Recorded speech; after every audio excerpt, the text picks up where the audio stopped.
Welcome to Raiders of the Lost Podcast, the ultimate film and TV podcast. We are your hosts, James and Anthony. Welcome to movie news number 78. Let's discuss all the crazy DC news, Avatar 2's huge box office, and so much more.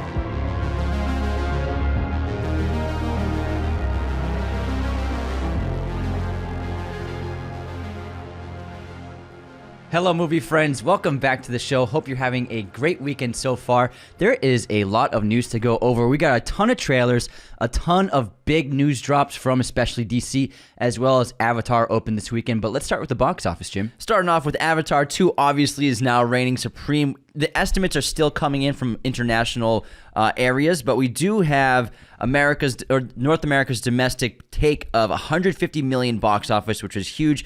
Also, China was around 50 million just for Friday, $17 million previews on Thursday. So we can assume that this movie's probably going to pull about 400 million opening box office weekend minimum internationally. So it could hit up over 500 million, which people think. And 150 million domestic is kind of on the low end for projections for the film, but there are two reasons for it being that low. It's because, first of all, the runtime of the film is over 3 hours, so it's less showings, but also analysts have found that a lot of moviegoers, and we're actually included in this bunch because we were a little late to getting tickets, a lot of moviegoers are skipping the opening weekend because they couldn't get good enough seats in the high premium format theaters.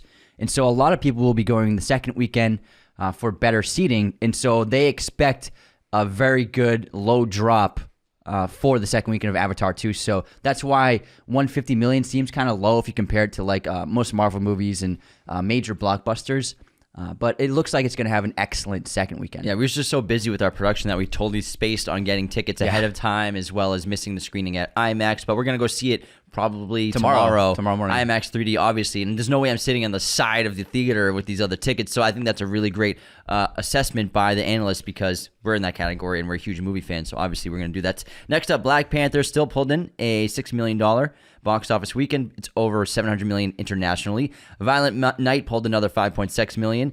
Strange World it's hitting an average of about 2 to 3 million of box office every weekend. The Menu pulled another 2 million. So moderately successful box office for some of these other movies, especially The Menu still pulling 2 million for a weekend. Yeah, Violent Night and The Menu have been holding pretty well for their third weekends, and also the independent box office has not been released yet, so we're not sure about the projections for things like The Whale and the other in art house cinema releases, but we'll keep you posted with that in the future. But we saw The Whale and really loved it. We're going to do a mini review of it sometime soon, so keep an eye out for it, but we recommend it. Brendan Fraser was amazing. 9 out of 10. Yeah. Some premieres coming this week. We have Babylon dropping on December 23rd. They had their world premiere, as well as, what else is coming out December 23rd? The 23rd? Yeah, there's another really big movie. So we got Babylon, Damien Chazelle's new movie, which is going to be what they think an Oscar contender, as well as what was the other big movie coming out December 23rd? I just spaced.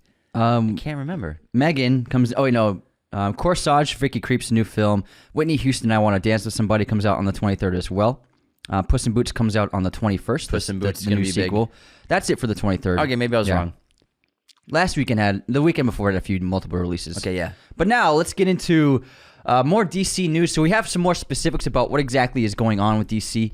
And what is going on with DC, Anthony? So it seems lots of L's. It seems like it's going to be a total reset. And James Gunn and Safran's the other head. No, it's Peter Safran. Safran, yeah. So it looks like they really are kind of just ripping the Band-Aid off of the DC universe and making their own new thing, which we'll get into in a little bit, but I don't think it's that bad of a thing. So, but first of all, Henry Cavill, as we all know, is out as Superman.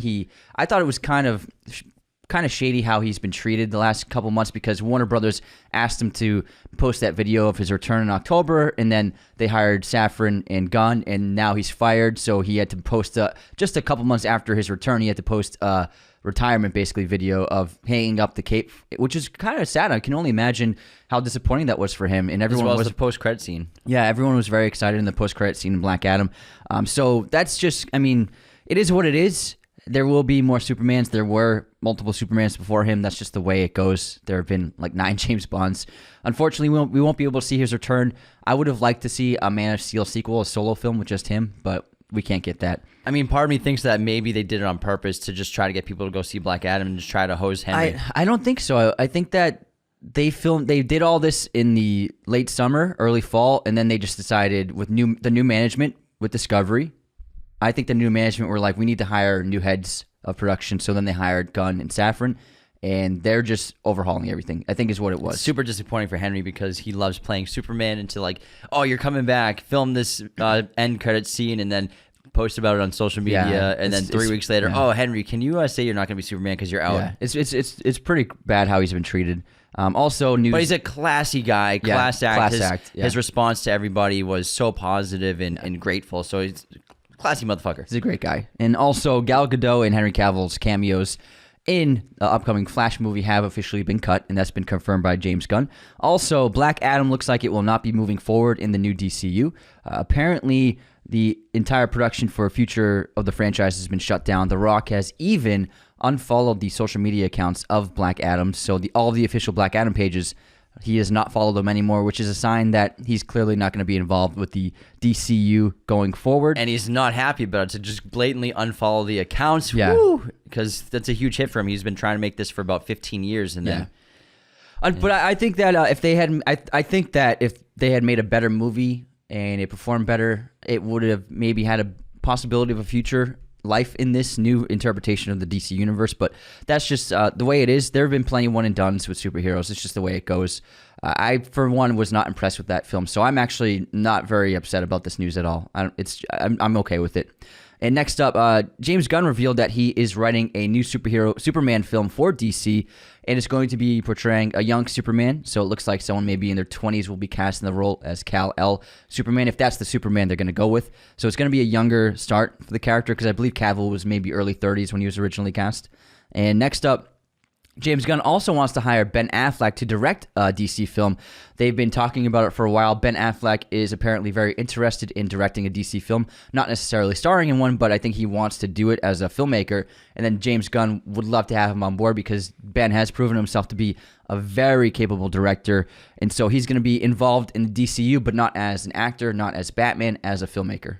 Maybe he'll direct a Batman movie. Maybe. We'll see. I think it's a smart move because Ben's a very talented director. I think James Gunn recognizes that. I mean, Argo is amazing. Gone Baby Gone, amazing. Yeah. And the thing is, obviously most people are upset about this, and it's often being called like a dumpster fire, and DC dumpster fire is something I keep seeing online. The thing is, I don't see this as a huge problem. We got a lot of films out of this DCEU. Sometimes they work, sometimes they didn't. But this is the way things go. I mean, how many James Bonds have we had? We've had multiple Spider-Men. We've had so many interpretations of so many characters. There's been like 5 Jack Ryans, and things reset, new interpretations come aboard. That's just the way it is. The franchise can't live on forever in its current interpretation. And for me, I'm not looking at this as like a huge, like chaotic mess. I think that, the future could be bright, and we'll just have to see what James Gunn and Safran are cooking up. Until then, this is the way it is. Henry Cavill's done, but he had a great run. I think that he will go down probably as a fan favorite as the character. Gal Gadot, I think, was a terrific Wonder Woman, but her time is done as well. It's just time to pass the mantle of these characters on to new actors, and it's something in 20 years it's going to be done again, and in 10 years, 20 years after that, it'll be done again. So this is, I think, is just like a normal process for something like this. And it's Henry Cavill. He'll be all right. He'll be good. He's not going to be Bond because they're going for a younger Bond, but he's got his next project, the Warhammer project, which sounds pretty cool, and he's very passionate about. So he's going to be producing that and developing that for Amazon, which I'm sure will be very cool and true to the IP and the lore. But let's get into all this trailer news we have. So first off, a combination of a trailer news with a poster for Oppenheimer, Chris Nolan's next film, might be the most interesting poster I've seen in a couple of years. It's a shot of Killian as Oppenheimer looking through the glass of what I'm guessing are tests of the atomic bomb explosion. Extremely bright lights as well, because this is going to be a black and white film with lots of reds and yellows for the fire and explosions, it seems like. And he's blown out, which I thought was a great touch. I'm sure a lot of footage is going to be blown out to really show the power of the light that it's created. As well as the trailer release is going to be in IMAX only. IMAX. I love it. I love Chris Nolan so much. Yeah. I can't wait to see it in IMAX, and the Barbie trailer will also be attached before it as well for Avatar 2. Yeah, so Barbie's teaser trailer just got released. We finally got some news. Greta Gerwig paid homage to 2001: A Space Odyssey with her Barbie movie. It's very cute. We finally got a look at what the tone's going to be like. It seems like it's going to be a musical-heavy film. as well as huge eclectic cast. Gosling's in there, Simu Liu's in there, so it should be a lot of fun. It's blowing up the internet right now, but yeah, we finally got a Barbie teaser trailer. Yeah, I thought it was a funny opening to reference the 2001: A Space Odyssey opening. It's probably gonna be a very successful toy marketing tool right here. They're gonna have Mattel's gonna have some huge sales. Is it Mattel? Yeah, Mattel. Mattel is gonna sell a ton of dolls and houses and stuff. Because Barbie's their biggest IP, and then it's like Hot Wheels, but Mattel with Barbie, they're gonna be unloading warehouses after this movie comes out. And next up, Spider-Man Across the Universe released its first teaser trailer. They didn't show much, but they did show that there are going to be so many different iterations of Spider-Man characters, as well as tons of different animation styles. I like what I saw so far. I thought it was so creative, and the animation looked really stunning.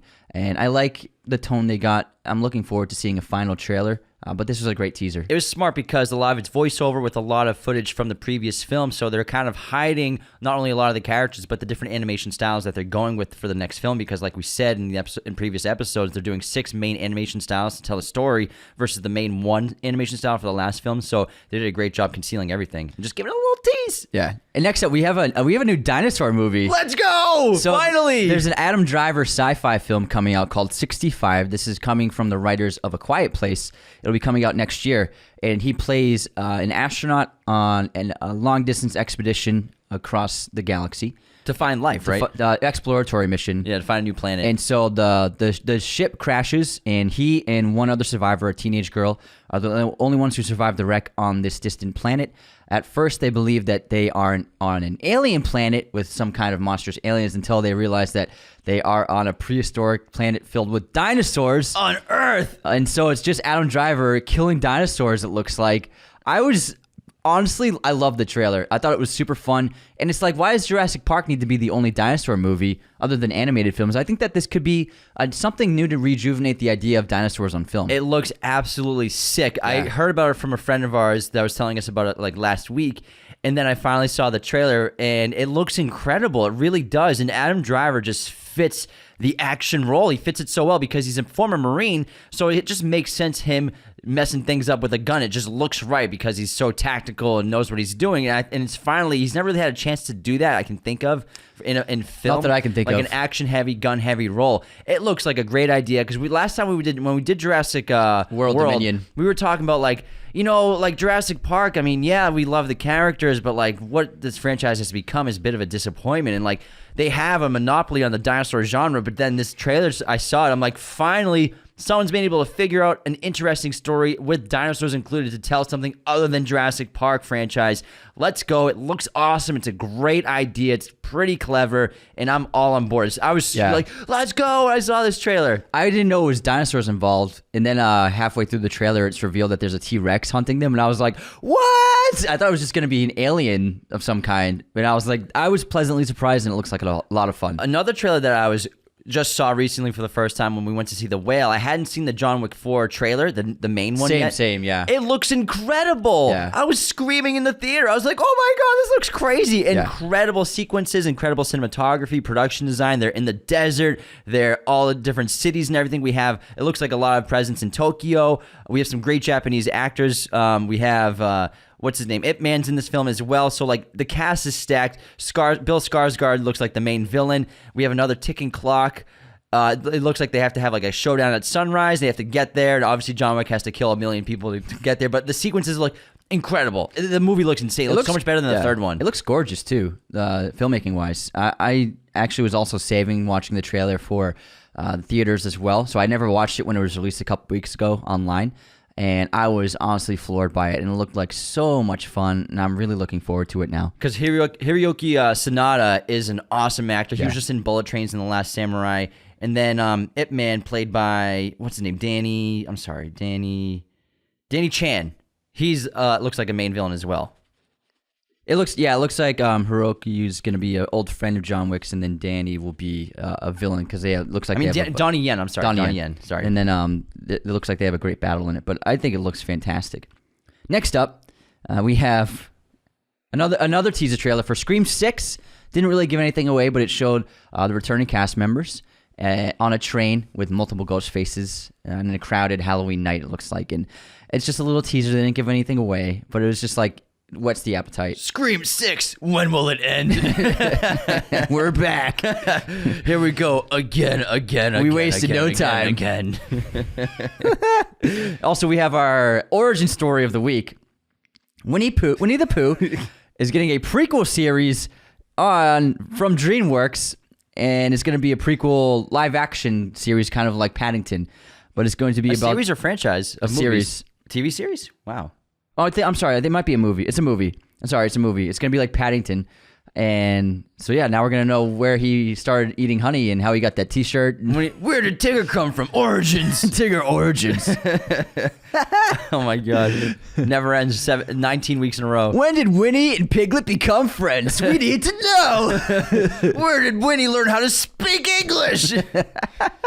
Deadpool 3 kind of news. So Sean Levy is directing this film. He was producing all of the Stranger Things. He's been directing most of the Stranger Things episodes last few years. So he's directing Deadpool 3, and he promises it will be rude and violent. And those two words do not get me excited about this film at all. Rude is kind of like ambiguous. I want to hear. I needed to hear vulgar. Yeah, he didn't That's say the vulgar. word I needed to hear. Yeah. This makes me seem like it might be rated R, but even if it is, it's going to be very tame. Because again, this is Disney now. This is not 20th Century Studios, Fox owning Deadpool, making movies. This is a Disney film. Don't worry, guys. It's going to be rude. It's going to be. He's going to be super rude. He's going to cut someone in line at Chick-fil-A.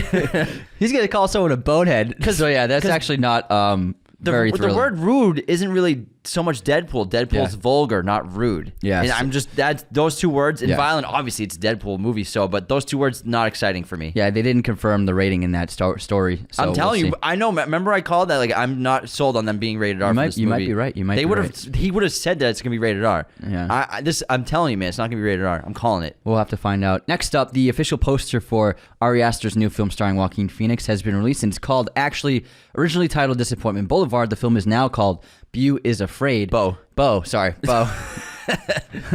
Afraid.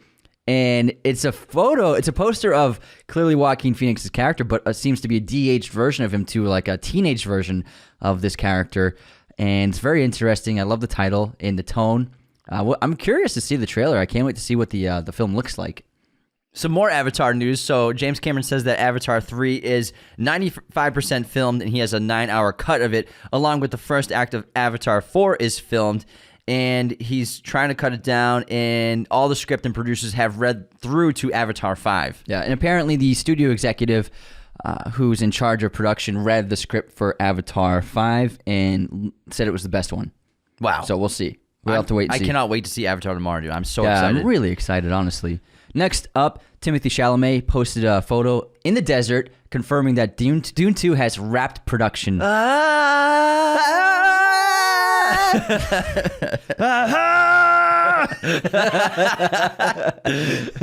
that hurt. Cannot wait. Dude, how you doing? And it was cute. It was a selfie with his dad in the desert. His dad must be so proud. Yeah, I know, right? His parents probably. It's funny. He looks just like his dad. His dad's got great hair as well, like a thick head of hair for like an older guy. His sister and him look a lot alike too. His sister's an actor as well.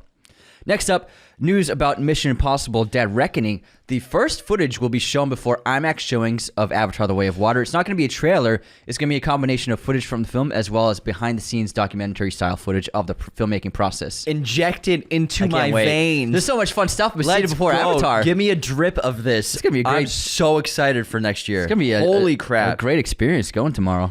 Johnny Depp reprises his Jack Sparrow role in a Make-A-Wish video. He put on the eyeliner, his wig, and his hat, and his costume for recording a video for a young fan. This is something that he loved to do when he was playing the role. He would often go to hospitals with the full wardrobe on and visit children. And it's such a heartwarming thing to do. And Johnny Depp seems like such a good guy trying to help kids like this and just make their days. He always has been too. Yeah. There's some of the most touching videos when he goes to hospitals and does stuff like this, because not a lot of actors do this kind of stuff. Like him and Chris Pratt are big on it, and you would assume that other actors did it too, who play like interesting characters. But I think it's a really sweet thing to do. And what's interesting is like those two especially, they don't go there and have like people take photos of them to broadcast it. Like people at the hospitals will be taking photos with them. It's like they're just doing it they're not doing it to show like, oh, I'm helping people at I'm visiting kids, like they're just doing it to do it, not to broadcast it. You know what I mean? It's not like they go to like help people at like a shelter and they're like, hey, make sure you take a photo of me helping people. Okay, cool. Exactly. Next up, Austin Butler is going to be hosting SNL this week with musical guest Lizzo. Looks like it's going to be a great show. They have a really funny promo video with Austin where he says he walks up to stage in slow motion, like looking all cool and confident, and then a PA runs over and gives him a goblin mask, and he says, "Okay, you'll be playing the goblin in this scene." And then Butler just puts it on. He's like, okay, let's do it. It's really funny. I can't wait to see him doing live sketches, though. Can't wait to see him as Fried Rotha and Dune. Moving on to Ryan Johnson news. He wants to return to Star Wars and make some more Star Wars movies. So the original trilogy he was tapped to do, it's not it's not confirmed to be in production anymore. So I think that he's been hoping to try and get back into that. Lucasfilm obviously hired him to make a trilogy after The Last Jedi, but I think the poor response to that film, they kind of shut down that production, moved to TV to focus on other stories. So it looks like he's basically trying to pitch himself to do it again by getting these news things out there. Yeah, it seems like it. Like stretching his feelers, and his PR team must be like, hey, let's throw a story like this. So I'm sure, he could make something really cool. We'll see what happens. I think he's a very talented guy. And then final bit of news, our live show is on January 21st, 2023. That is a Saturday at noon. It's going to be in Los Angeles at a beautiful theater called the Dynasty Typewriter. You can get tickets for in-person, but if you can't make it to Los Angeles, you can still tune into our live show online with our partners at Moments. All you have to do is go to moments.co/Raiders of the Lost. All these links for tickets are also in our Instagram bio and the bios of the videos and episodes. And there you can get your tickets online for a much cheaper price than in person. And you can tune into the show live broadcast as it's happening in Los Angeles, wherever you are. And we planned it so it's a Saturday, 12 p.m. Pacific time, January 21st, so that everyone around the world has the opportunity to tune into the show, because it'll be 8 p.m. in the UK. It'll be 7 a.m. in Australia, I believe, on Sunday, the following day, because you guys are in the future. So so everyone has an opportunity to watch this with us in Los Angeles as we're performing on stage. It's going to be so much fun. But again, you can still get in-person tickets at dynastytypewriter.com, or again, moment.co/Raiders of the Lost for the digital live stream, digital experience tickets online. Yeah, and tickets for the Moment live stream are only $12, and you'll get access to the entire show. And in-person tickets are going to be $35. So prices I think are very affordable. We're very excited to join everyone for the show, to see people there, and to also, if you're going to be live streaming it, there's going to be a chat box. We'll be able to interact with you. We'll be able to communicate with you while on stage. And so you'll be involved in the show just as much as the people there in person. Cannot wait to see you all in person and online as we do this awesome experience event. It's going to be epic. All right, take care, everybody. See you next time. Thank you for watching Raiders of the Lost podcast. Be sure to hit that subscribe button, hit the like button as well, notifications for sure. Listen to the show on Apple Podcasts, Spotify, everywhere you can listen to podcasts, and be sure to check out this other content we have on our YouTube channel.